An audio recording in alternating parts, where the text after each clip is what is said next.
So I got my friend James. Yeah, James, very kind. He doesn't want to be on camera. Not everybody wants to be on camera on YouTube, right? But he's been kind enough to lend his voice and his thoughts.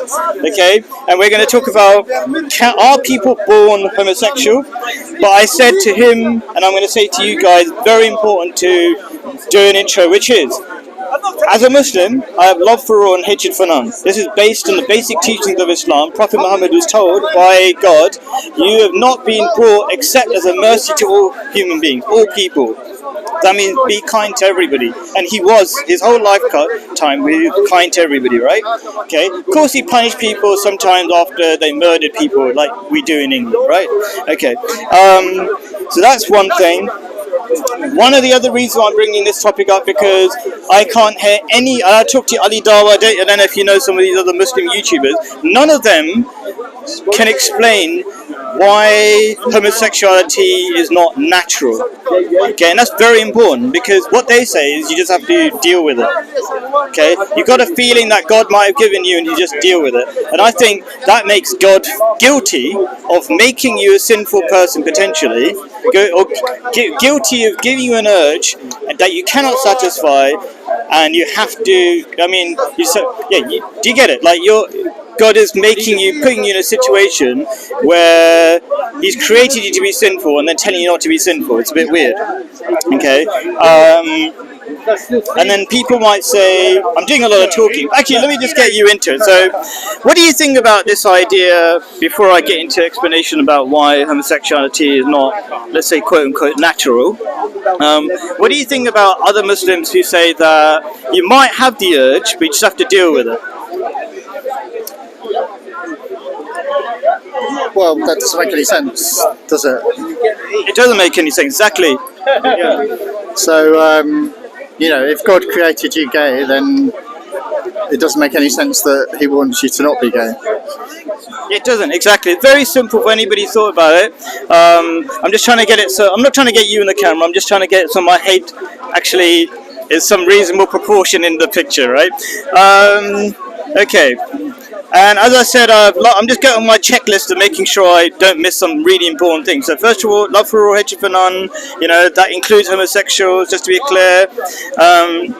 And the reason why I'm talking about it is not for some academic debate or to be hateful towards homosexuals or shame them, whatever it is.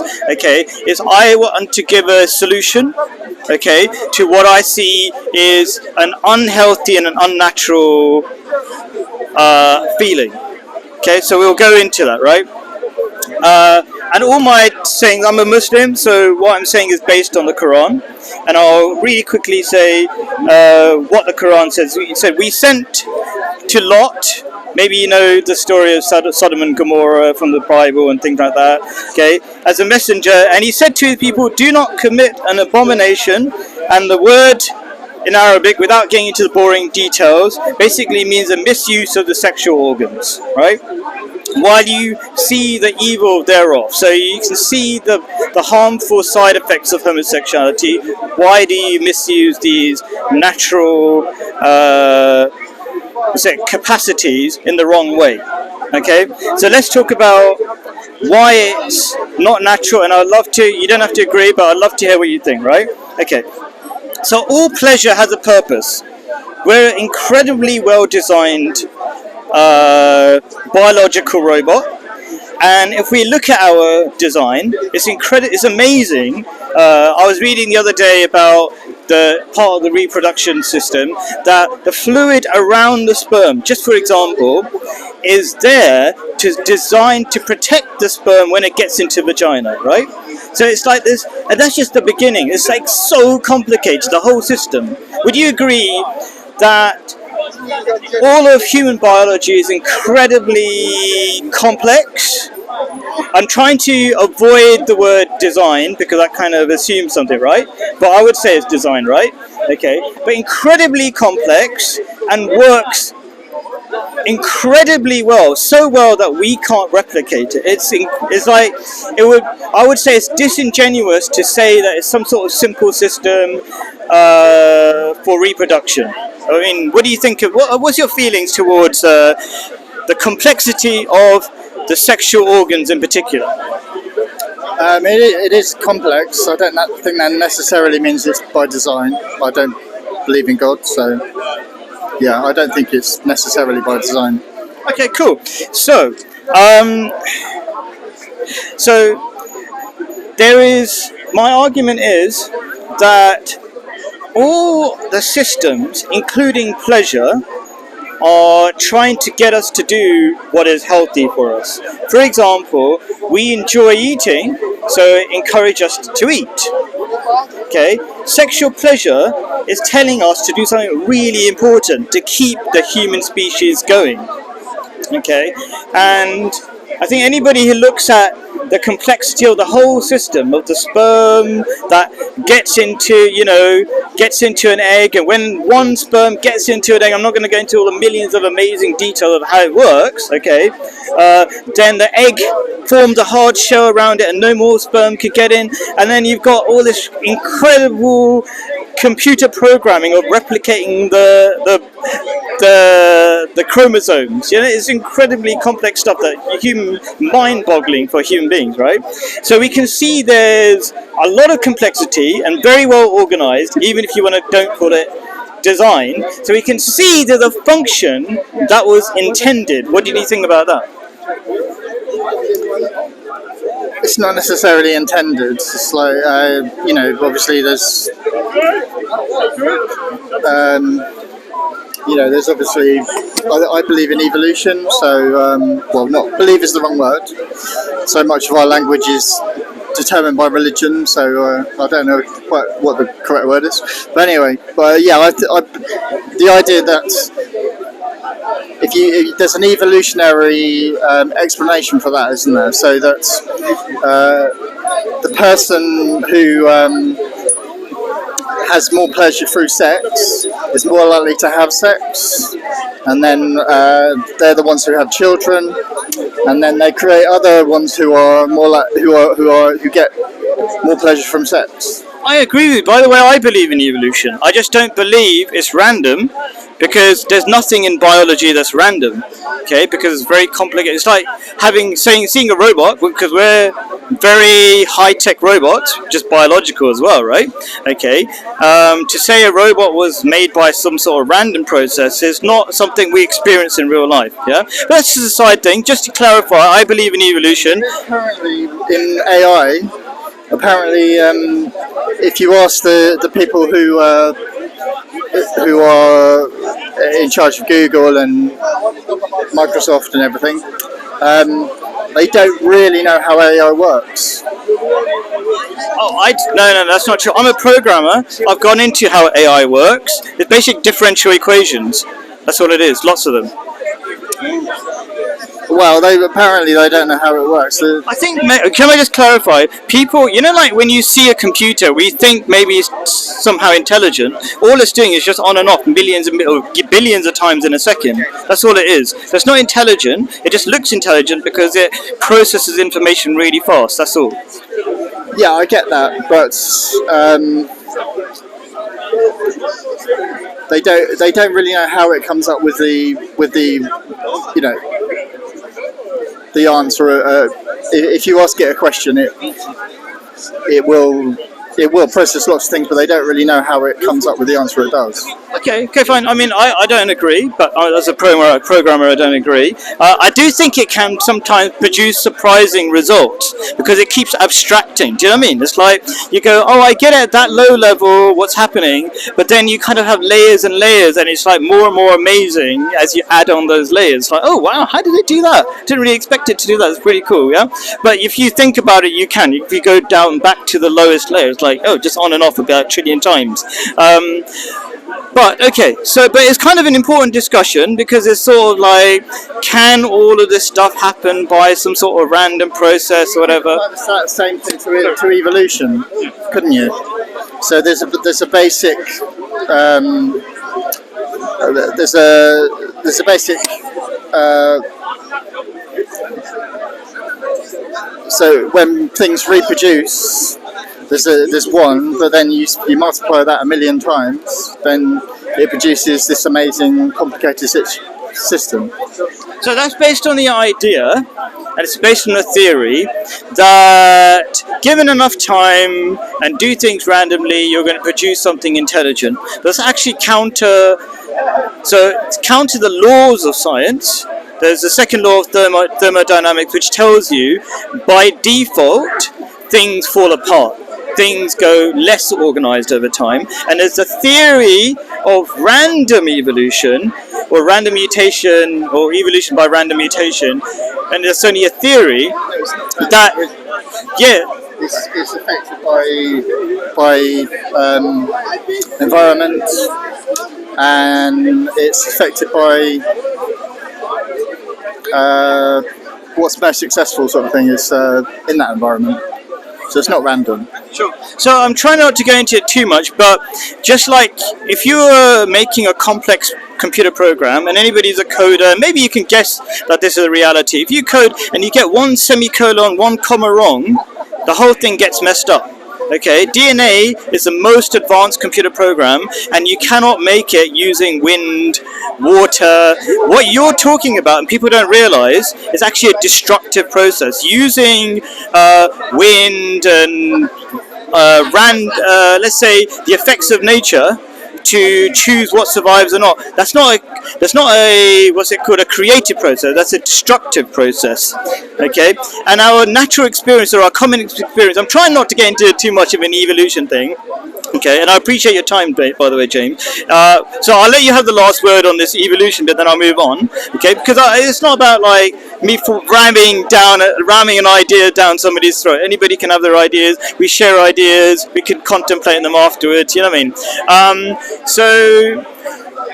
Our actual experience is that nothing has been created by this sort of process where you have wind and other effects that create something complex like a phone or whatever it is, right?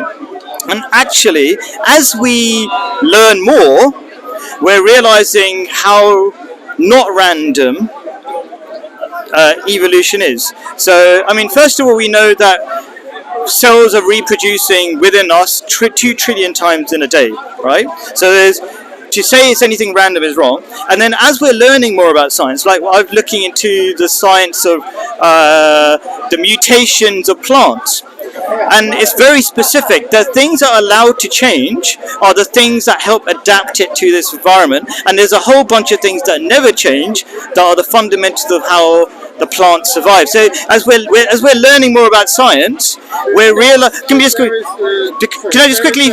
Can I say something? Just make it sound cool for a second. Religious people are often told they believe in the God of the gaps. Okay, I would say scientists believe in the gaps in scientific knowledge. They use the gap in scientific knowledge to maintain their theories through ignorance. Go on, you have the last word about evolution, and then I'll move on to finishing off the whole discussion about. My head keeps getting too big in this. Go on. I forgot what I was saying now. What was I going to say? No. So if you believe in these mutations and adapting to environments, it's a designer. Why would you design something that has to mutate and why don't you just design something? Maybe you have several different versions, but you don't have something which does mutate. You just have a thing and then that would die, and then you do a slightly better version. So it wouldn't work. You can't believe in. If there is a designer, why would you need any sort of form of evolution? I mean, I said I wouldn't respond to that, but I think it's a good thing that people should contemplate, and I'm not going to be a liar and respond to that bit. Okay. So, how do you know something is natural? Because that's sounds a bit vague, right? So if I walk backwards, and my muscles and my whole biology, like my eyes are in the front of my head, for example, I would say we've got if I was trying not to use the word design, I would say, there's definitely a system of sorts, right? It's really hard to not to use the word. I would just use the word design. You get what I'm saying, right? Okay. You can see their eyes behind the back, the I don't even know the names of the different muscles, but if I started walking backwards, it wouldn't really work very well. Okay, so there is a way you can see through the biology, through the systems in the human being of what was, you can say, intended, or if you don't like the word intended, it's kind of like, it's really hard to think of another word that's not intended, but you can look at the design and go, oh, that's probably how it's supposed to work, you know, because Crabs walk sideways. yeah, he had a joke there, I think. Go and say your joke. Go on. No, well, it's not a joke. It's crabs walk sideways, don't they? Oh, crabs walk sideways. I thought you said perhaps walk sideways. No. So, okay, but yeah, so but you see, crabs' muscles are different to ours. Do you know what I mean? So they're very good at walking sideways, and the eyes are a bit wobbly all over the place and all that kind of stuff. I don't think there is any such thing as natural Sure. or normal. Yeah. So I think that becomes really dangerous if you think that. I'm glad you said that though, because you're helping me explain my argument. So when you go to a doctor and let's say your heart was in your arm, and you said to the doctor, be really shocked, and you say, you know what, I just don't believe in normal. That would be a bit weird, wouldn't it? There is a normal. I would say behaviour. There's no such thing as natural behaviour, normal behaviour. Right. So again, It's just, people have different behaviours, that's all. so if you go to a psychologist, or they'll give you advice on what's good, healthy behaviour, okay, and what's not, right? And some of these things are a bit subtle, because I think in this very materialistic world, we don't worry about. Just don't necessarily, these days, they don't necessarily try and change the behaviour. They try and maybe. It's not so much they're saying the behaviour's wrong, they're saying it maybe doesn't fit into the society, like whatever. So maybe they're trying to modify it or change it slightly so that person can function within society. And that's what I'm trying to do, by the way. So we agree on that. I kind of want to. It's not saying that there is behaviour that is natural or normal. So what I'm trying to say is, what psychologists and doctors might want to say, right, is like, this is the healthy boundaries. So Islam defines sin as using your natural capacities in a way that's outside the boundaries. There's a whole zone of what's a healthy behavior, and we'll talk about what's healthy and the natural feedback, the biological feedback, right? Okay, but Islam is like, here is a whole area of what's healthy for you, and outside those boundaries it's going to be unhealthy. So God says in the Quran, whatever I say is sin, it's just going to be bad for you. Whatever I say is good, it's just going to be good for you. So there's a way of logically There will always be people outside those boundaries, will there not? Always. That's right. Yeah. So it'll be go on. What do you think should happen to those people? So Islam says there's no compulsion in matters of religion. So they're free to do whatever they want, unless the society agrees. Let's say stealing or whatever, the society says this is bad, it harms society, or homosexual behavior is bad, it harms society, we're going to make some rules against it. Then that society is allowed to make laws. Would you agree that if you have a democratic society, you're allowed to build laws around it? It's not. So you're saying the laws against whatever Homosexuality?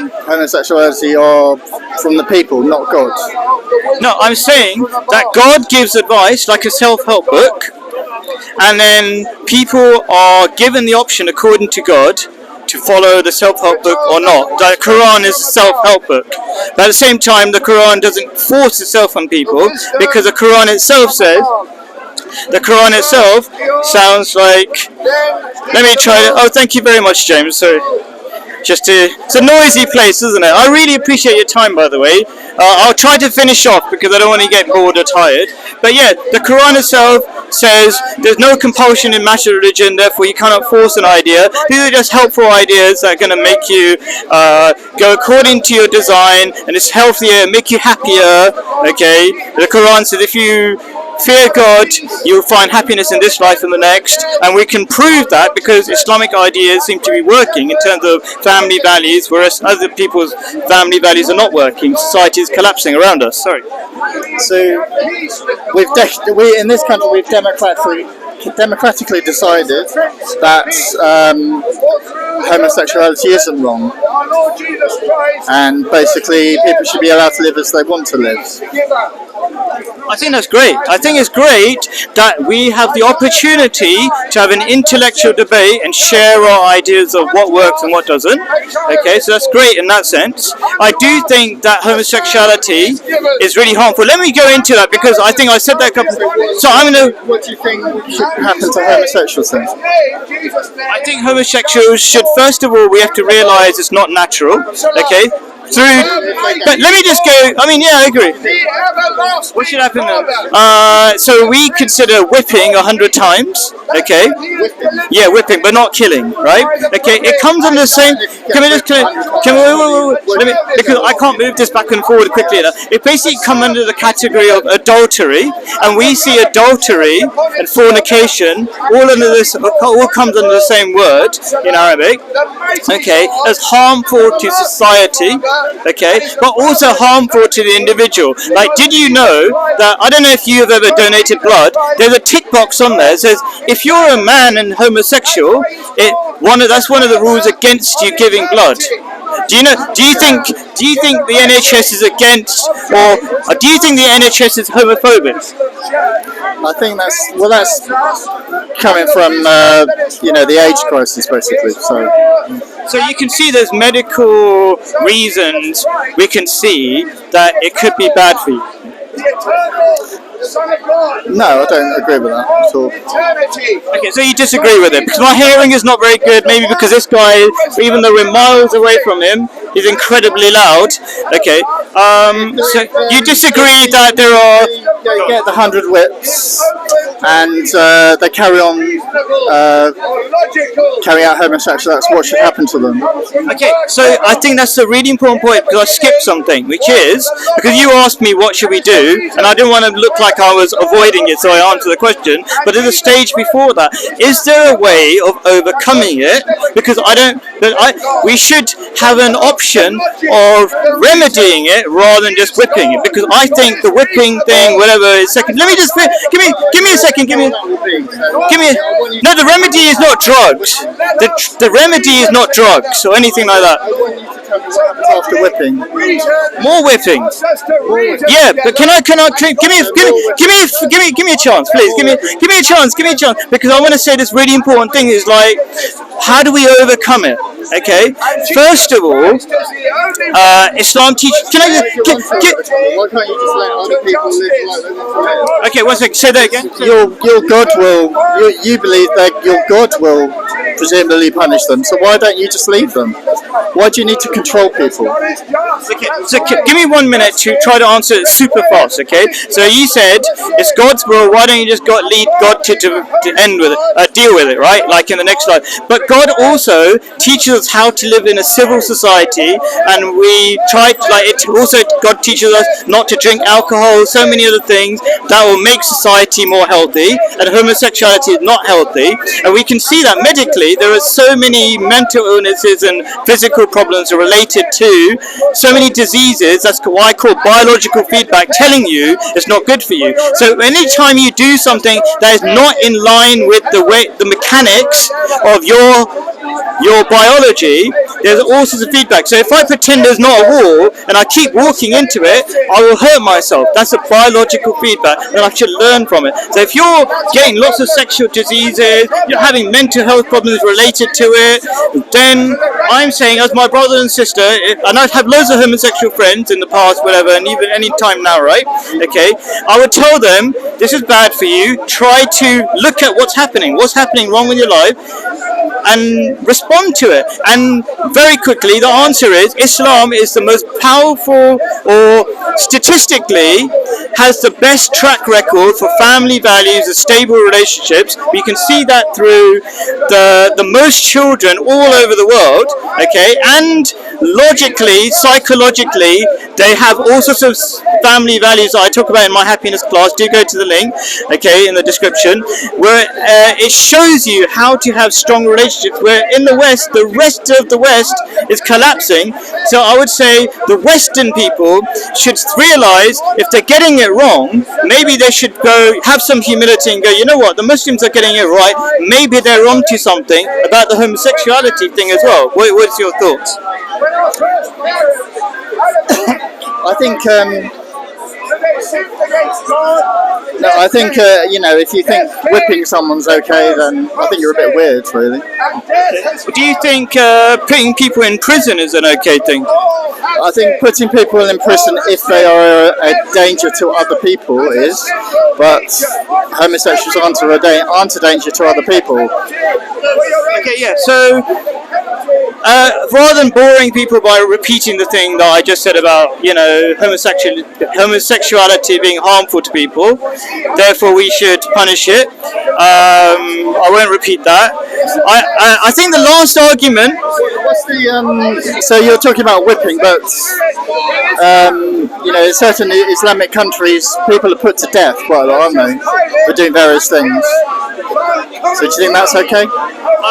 Yeah, so you're put to death if you kill somebody. Yeah, so life for a life, unless the person, somebody from the family, forgives you. It's not just for killing people; it's for all sorts of things. It's for there's a misunderstanding about that. That's not correct. Some Islamic countries do put people to death for being gay, don't they? Right. Okay. So if they do that, the strict rules are the Quran is a black and white book, literally. Anyway, that was me trying to be funny. But it says 100 whips, maybe 80 whips in some other situation. I can't remember exactly, but it's not killing, right? And yeah. Oh, okay. So some Muslim countries do all sorts of things they're not supposed to be doing. Like, for example, in Saudi Arabia, loads of people drink alcohol. They do a lot of betting, you know, gambling, and they're not supposed to do that either. Hey, assalamu alaikum. So there's a lot of things that Muslim countries do that they're not allowed. So by the way, here's an interesting thing. In Saudi Arabia, which everybody thinks is like the most Islamic country, they forbid non-Muslims going to the Kaaba, you know, the black mosque in the Mecca, right? But oh, you don't know that? Okay, but it's like, I don't know. That's why it's famous. Okay, but actually, there's no rule in Islam that forbids non-Muslims going to their special place. You must have seen the black box, the mosque, the little in Mecca. You've heard of Mecca, right? Yeah. So that's why people go there. Anyway, so that's actually non-Muslims are allowed to go there. But anyway, but Saudi Arabians or Saudis forbid it. So they have all sorts of rules that are not in line with Islam, but you know, they can do what they want. I'm just trying to. I should maybe move away. Anyway, and then the last point I wanted to make, and I'll try to make it really quick. I appreciate your patience.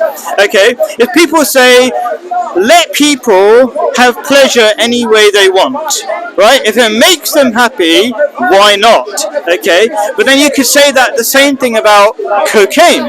It makes you happy, why not? And the reason is, it might make you happy in the short term, in the long term it won't, and you can see that in you know, homosexual relationships. You might have short-term pleasure, in the long term there's a lot of biological feedback that doesn't work, and in short, because I keep saying this is the last point, in short, I would say the whole thing about homosexuality is a symptom of a breakdown of almost done. Give me 1 second. Right, less than a minute. The homosexuality is a symptom of the breakdown of relationships in the West. Because if you look at homosexuality, it's all short-term relationships. No. 1 second. I'll let you say it's rubbish on camera. He was saying it's rubbish. It's always been here. Okay, it's always been here. But Islam provides a way of getting out of it. So we can see. There's no gay people in Islamic countries? I mean, there are, by the way. I lived in Jordan, lots of gay people there. I've actually interviewed a gay person in Jordan. But anyway, go on, you say the last word. Thank you so much for your time. You say the last word. Like, I don't catch you when you're saying it's rubbish. I welcome people saying it's rubbish. Do you have the last word? No, I just think religion is not the way to govern a country. It should always be secular democracy. Thank you so much for your time, James. I appreciate it.